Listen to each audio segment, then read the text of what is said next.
ओम शांति। आज 13 जनवरी 2025 है। ये मेरा दूसरा यूट्यूब चैनल है। वो यूट्यूब चैनल बीके तारा संघ, जिसमें हर एक दिन का साकार मधुर महावाक्य, संडे का अव्यक्त महावाक्य और मेडिटेशन मैं अपलोड करती हूँ। ये दूसरा चैनल मेरा, आप सब इसको भी सब्सक्राइब कीजिएगा। इसमें मैं अव्यक्त महावाक्य 1969 से मैं स्टार्ट की हूँ, तो आप सब इसे हर दिन सुने भी और डायरी पेन लेके भी बैठे। कुछ पॉइंट अगर आपको लगे तो आप सब उतार भी सकते हैं, लिख सकते हैं, क्योंकि अव्यक्त महावाक्य का सारा बुक सभी के पास नहीं है। तो हर दिन मैं इधर अव्यक्त महावाक्य अपलोड करूँगी, तो आप सब ज़रूर सुने और सभी को शेयर करें और सब लोग सब्सक्राइब भी करें इस चैनल को भी। तो आज का अव्यक्त महावाक्य है 18 जनवरी 1969। पिताश्री जी के अव्यक्त होने के बाद गुलजार बहन द्वारा अव्यक्त वतन से प्राप्त दिव्य संदेश, तन और मन की हलचल को समाप्त कर देही अभिमानी बनो। तन और मन की हलचल को समाप्त कर देही अभिमानी बनो। आज जब हम वतन में गई तो शिव बाबा बोले, साकार ब्रह्मा की आत्मा में आदि से अंत तक 84 जन्मों के चक्र लगाने के संस्कार हैं। तो आज भी वतन से चक्र लगाने गए थे।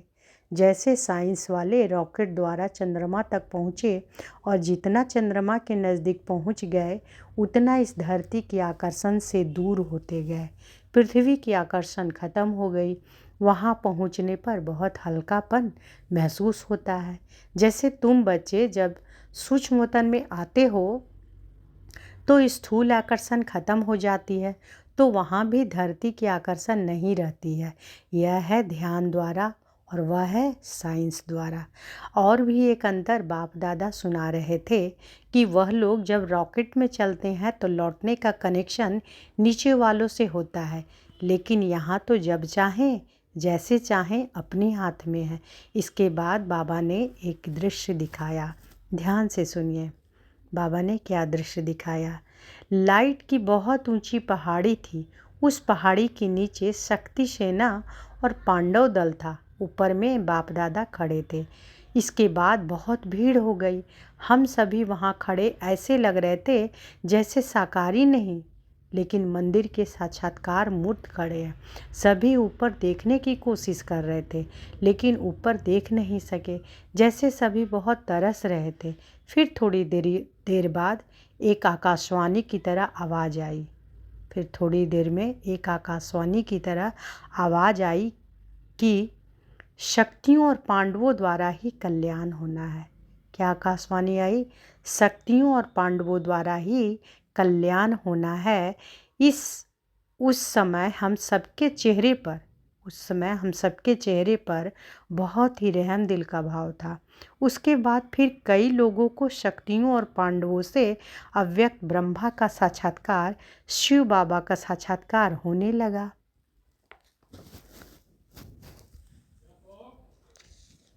फिर तो वह सीन देखने की थी। कोई हंस रहा था, कोई पकड़ने की कोशिश कर रहा था, कोई प्रेम में आंसू बहा रहा था, लेकिन सारी शक्तियाँ आग के गोले के समान तेजस्वी रूप में स्थित थी। इस पर बाबा ने सुनाया कि अंत समय में, ध्यान से सुने, बाबा ने क्या सुनाया कि अंत समय में तुम्हारा यह व्यक्त शरीर भी बिल्कुल स्थिर हो जाएगा। अभी तो पुराना हिसाब किताब होने के कारण शरीर अपनी तरफ खींचता है, लेकिन अंत में बिल्कुल स्थिर तथा शांत हो जाएगा। कोई भी हलचल न मन में न तन में रहेगी, जिसको ही बाबा कहते हैं देही अभिमानी स्थिति। देही अभिमानी स्थिति क्या?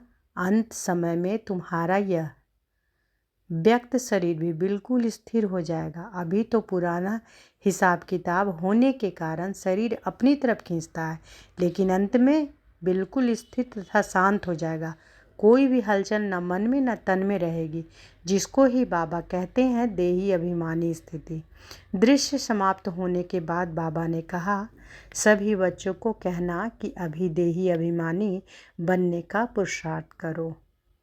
जितना सर्विस पर ध्यान है उतना ही इस मुख्य बात पर भी ध्यान रहे कि देही अभिमानी बनना है। अच्छा, ओम शांति।